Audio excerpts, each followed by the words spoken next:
Sarah Chin always sat quietly in seat 14A, invisible to everyone around her. She never spoke to other passengers or flight attendants. Nobody knew she was a trained pilot. But when both pilots collapsed during Flight 447 and panic filled the cabin, the quiet girl would become everyone's only hope for survival. Before watching full story, comment below from where you watching. Also like and subscribe for more stories. Sarah Chin walked slowly through Denver International Airport on a bright Tuesday morning. She was 28 years old but looked younger. She wore simple blue jeans and a plain black jacket. Her dark hair was pulled back in a ponytail. She carried a small backpack and a black laptop bag. Sarah always kept her head down when walking through crowded places. She did not like to make eye contact with strangers. She preferred to be invisible. Sarah found her gate and sat down quietly.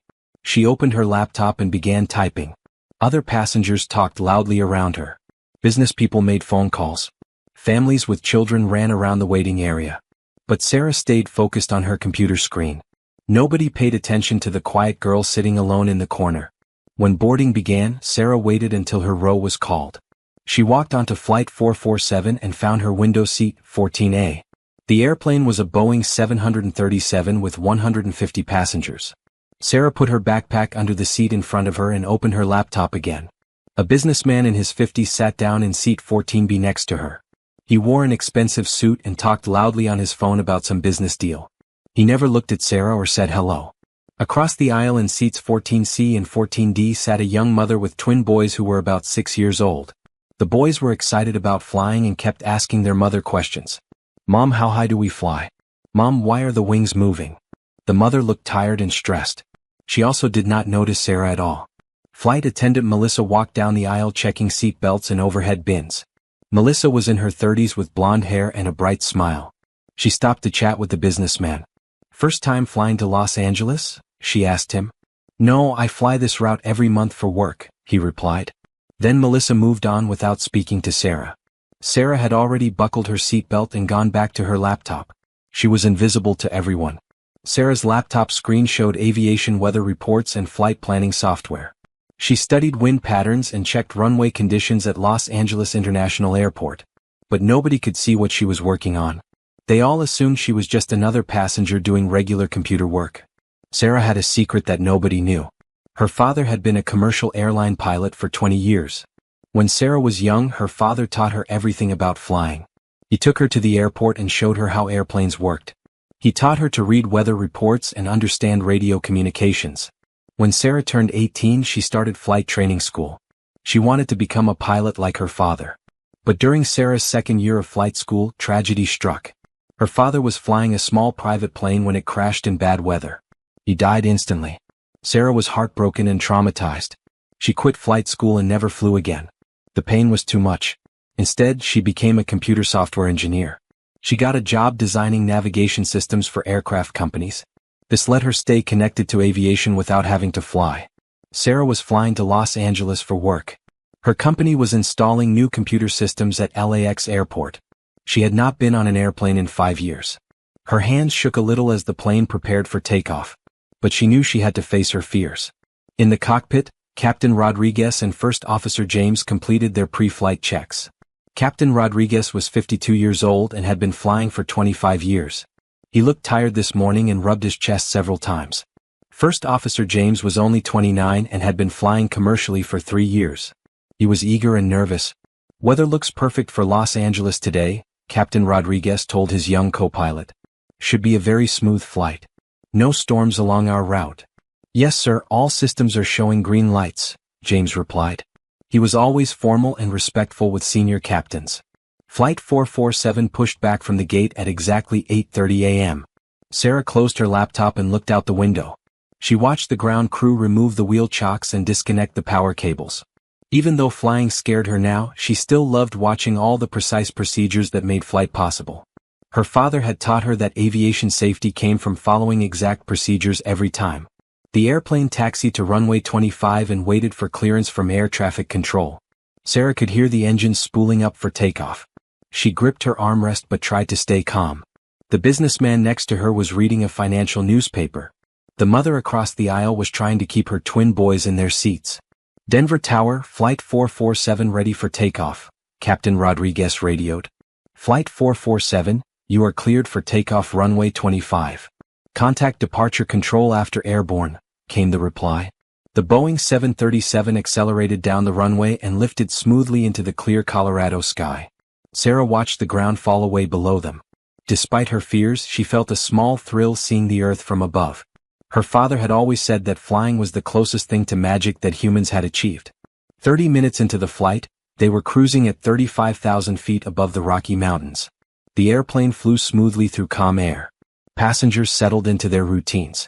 Some read books or magazines. Others watched movies on their phones or tablets. The twin boys across from Sarah were playing video games. Their mother had fallen asleep. The businessman next to Sarah ordered coffee from Melissa when she came by with the drink cart. "Just black coffee for me," he said. Melissa smiled and poured his coffee. She did not ask Sarah if she wanted anything. Sarah was reading something on her laptop and seemed busy. Melissa assumed the quiet girl did not want to be bothered. Sarah was actually monitoring air traffic control frequencies on her laptop. This was something her father had taught her. She liked to listen to pilots and controllers talking to each other. It made her feel connected to the aviation world that she had left behind. She heard Flight 447's call sign occasionally as they flew through different air traffic control sectors. Everything seemed normal and peaceful. But Sarah noticed something that others missed. There was a very slight vibration coming from the left engine. It was so subtle that only someone with training would feel it. Sarah remembered her father teaching her to notice small changes in aircraft behavior. "The airplane always talks to you," he used to say. "You just have to listen." At 9:45 a.m., disaster struck without warning. Captain Rodriguez suddenly grabbed his chest and gasped for air. His face went pale and he slumped forward in his seat. He was having a heart attack. First Officer James looked over in shock and saw his captain unconscious. "Mayday, mayday, mayday." James immediately radioed. "Denver Center, this is Flight 447. We have a medical emergency. Captain is unconscious. Requesting immediate diversion to nearest airport." "Flight 447, this is Denver Center. Copy your Mayday call. State your position and souls on board." "Denver Center, Flight 447 is 60 miles west of Denver at flight level 350. We have 150 souls on board plus crew. Captain appears to have suffered heart attack." In the cabin, passengers began to notice commotion. Melissa rushed to the cockpit with the emergency medical kit. She found Captain Rodriguez unconscious and First Officer James trying to fly the plane while also helping his captain. James looked panicked and overwhelmed. He had never handled an emergency like this before. "Is there a doctor on board?" Melissa announced over the intercom. "We have a medical emergency. Please ring your call button if you are a medical professional." A doctor from seat 23F came forward to help with Captain Rodriguez. But the bigger problem was that James was struggling to control the aircraft. His hands were shaking and he was sweating heavily. The stress was overwhelming him. Passengers started to sense something was seriously wrong. The businessman next to Sarah asked, "What's happening? Why are we changing course?" The mother with twin boys woke up and looked worried. People began whispering and looking around nervously. Sarah could feel the airplane making unusual movements. The autopilot was engaged, but someone was making frequent control inputs. She could hear stress in First Officer James's voice over the radio. Sarah's aviation training told her that the crew was in trouble. Then the worst happened. First Officer James suddenly grabbed his head and collapsed over the controls. The extreme stress had caused him to have a severe panic attack and lose consciousness. The airplane lurched as his body hit the control stick. Now both pilots were unconscious and Flight 447 was flying on autopilot with nobody trained to land it. Melissa screamed from the cockpit. "Help! Both pilots are down. We need help immediately." The cabin erupted in panic. Passengers realized they were in mortal danger. Women started crying. Children began screaming. Men shouted questions that nobody could answer.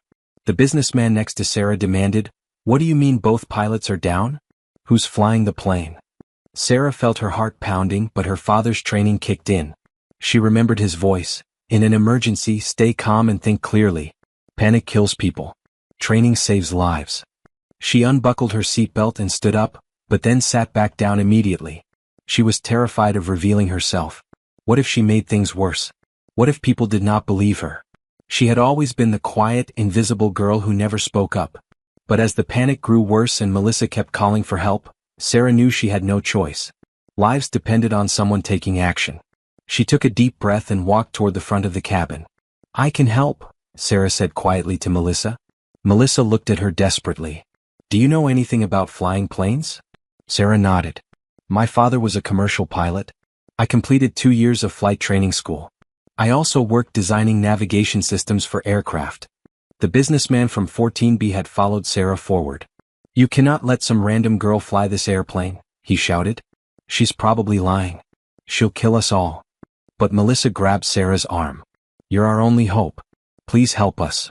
Sarah looked at the unconscious pilots and the complex instrument panel. Her hands trembled as she sat down in the captain's seat. She had never flown anything this large before. But the basic principles were the same as smaller aircraft. Her father had always said that good pilots could adapt to any airplane. The radio was crackling with air traffic control trying to contact them. Sarah picked up the microphone with shaking hands. Denver Center, this is a passenger on Flight 447. Both pilots are unconscious. I have flight training and I'm going to try to fly the aircraft. There was a long pause. Then the controller replied in a shocked but professional voice. Flight 447, say again? Did you say a passenger is now flying? That's correct, Denver Center. I'm Sarah Chen. I have completed 2 years of commercial pilot training and I work with aviation systems. I need all the help you can get me. Roger, Sarah. Stand by. We're getting our best instructor pilot on the radio right now. Sarah looked at the instrument panel. It was more complex than the small training aircraft she had flown, but she recognized most of the displays. The autopilot was maintaining their altitude and heading, which gave her time to study the systems. She checked the fuel gauges. They had about 90 minutes of fuel remaining, which should be enough to reach Los Angeles. Behind her in the cabin, passengers were a mixture of terrified and angry. Some people were praying loudly. Others were demanding to know what was happening. The businessman kept insisting that Sarah could not possibly know how to fly. She's just a kid. This is insane. But an elderly man in seat 31A stood up and said in a firm voice, let her try. She's our only chance. Everyone needs to stay calm and let her concentrate. A few minutes later, a calm, authoritative voice came over the radio. Sarah, this is Captain Williams. I'm a flight instructor with 30 years of experience. I'm going to talk you through everything step by step. First, tell me your exact flight training background. Sarah replied, I completed ground school and about 50 hours of flight time in single-engine aircraft. I also have instrument training. I work for Navtech Systems designing flight management computers, so I understand most aircraft systems. Captain Williams sounded relieved. That's excellent background, Sarah. You have the knowledge to do this. We're going to take this very slowly and carefully. Sarah began working through procedures with Captain Williams' guidance. She studied the aircraft systems, confirmed their position, and reviewed approach charts for Los Angeles International Airport. Her confidence grew as she realized that her training was adequate for this situation. The passengers gradually became quieter as they watched Sarah work competently at the controls. She explained what she was doing so people would not be afraid. We're currently 1 hour and 15 minutes from Los Angeles. The aircraft is flying normally and we have plenty of fuel. I'm working with air traffic control to plan our approach and landing. Melissa helped by keeping passengers calm and providing information about the unconscious pilots. The doctor who was treating Captain Rodriguez reported that both men were stable but would not regain consciousness soon enough to help with landing. As they got closer to Los Angeles, the situation became more challenging. LAX was busy with dozens of other aircraft landing and taking off. Sarah would need to follow specific approach procedures while managing the aircraft's complex systems. But Captain Williams was patient and thorough in his instructions. Sarah, you're doing beautifully, he said over the radio. Now we're going to begin our descent. I want you to disconnect the autopilot altitude hold and manually reduce power to 85%. Then start descending at 500 feet per minute. Sarah's hands were steady now as she followed the instructions. The Boeing 737 responded smoothly to her control inputs. She was no longer the quiet, invisible girl from seat 14A. She was a pilot doing what she had been trained to do, even though she had never expected to use these skills to save lives. The most difficult part was the final approach to the runway. Sarah had to control the aircraft's speed, altitude, and alignment with the runway while managing throttles, flaps, and landing gear. The airplane was much heavier than her training aircraft and the controls felt different. But Captain Williams talked her through every step. Perfect, Sarah. You're lined up beautifully with runway 24 left. Reduce power to 70% and continue your descent. You're doing this exactly right. The passengers could see the runway growing larger through the windows. Some people held hands and continued praying. Others watched Sarah with amazement as she confidently worked the controls. Even the businessman who had doubted her was now watching in respectful silence. The Boeing 737 touched down smoothly on the runway at Los Angeles International Airport. Sarah applied wheel brakes and reverse thrust exactly as Captain Williams instructed.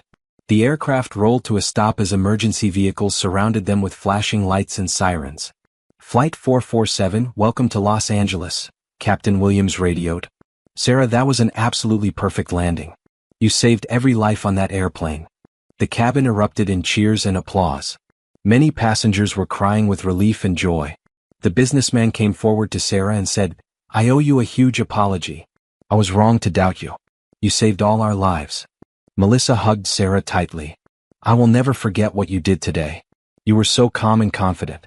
I had no idea you knew so much about flying." Emergency medical teams boarded the aircraft immediately. Captain Rodriguez was taken to the hospital where doctors confirmed he had suffered a heart attack but would make a full recovery. First Officer James had experienced severe anxiety and dehydration but was also going to be fine.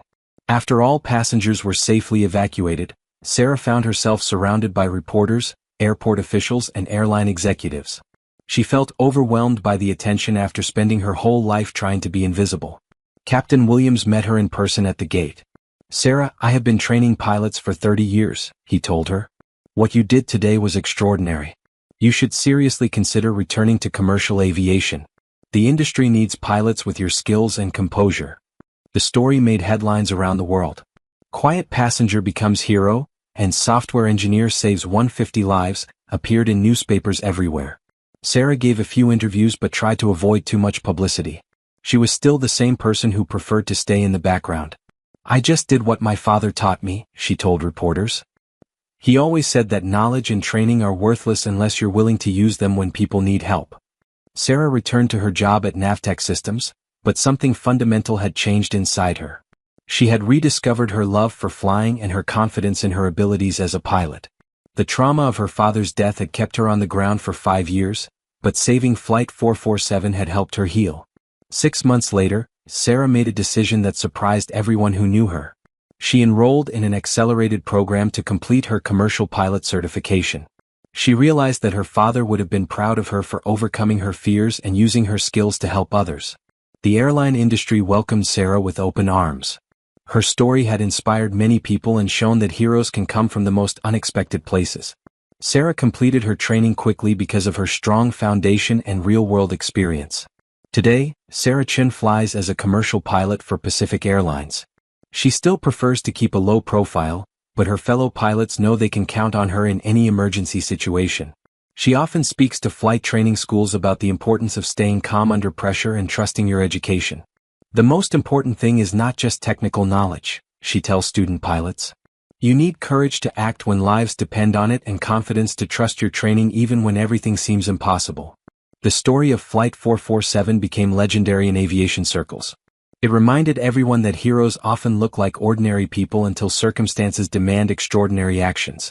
Sarah had spent years trying to be invisible, but when crisis struck, she found her voice and became the leader that everyone needed. Sarah keeps a photo of her father in her flight bag. She knows he would be proud that she found the courage to fly again and use her skills to keep people safe. The quiet girl from seat 14A learned that sometimes the most important thing you can do is stop being invisible and step forward when others need you most.